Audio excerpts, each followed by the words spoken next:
اگر یہ ساس بہو اور نندے زبان پہ کنٹرول کر لیں اور اصلاح کرنا سیکھیں، اصلاح طنز، مثلاً بہو میں اگر کوئی فالٹ ہے، کھانا نہیں پکانا آتا، خدمت نہیں ہے، تو ساس کو چاہیے اس کو محبت سے بٹھائے، بولے تم بھی میری بیٹیوں کی طرح ہو، ٹھیک ہے نا، اور اس کے میاں کے سامنے اس کی برائی نہ کرے کہ تمہاری بیوی ایسی، اس کو سمجھاتا نہیں ہے، اس کو سمجھاتا نہیں ہے، تو شرم نہیں آتی، جورو کا غلام بن کے بیٹھ گیا۔ بولو بھائی اب تم میری بیٹی ہو تو آؤ تھوڑا سا مل جل کے کچھ کر لیتے ہیں، تمہیں پہلے سے کچھ چیزیں آتی ہیں، کچھ میں تمہیں سکھاتی ہوں، اس سے کیا ہوگا بھائی، تمہاری عزت بڑھے گی۔ تمیز، ڈائریکٹ بات کہاں سے شروع ہوتی ہے؟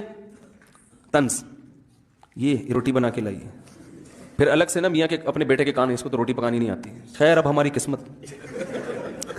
برائیاں بھی پوری کر لیں، اور آخر میں یہ بھی کہ ہم تو اب صبر کر رہے ہیں، کوئی برے لوگ تھوڑی ہیں، میں کوئی طلاق کا مشورہ تھوڑی، قسمت صبر کرتے ہیں بھائی، وہ بھی کسی کی بیٹی ہے۔ وہ آدمی بھی تل ملا جاتا ہے کہ پتہ نہیں ہے میں اس سے محبت کروں گی نہیں کروں گی، کیا ہے، اس کو تو روٹی پکانی نہیں آتی۔ یہ روٹی ووٹی اتنے بڑے مسائل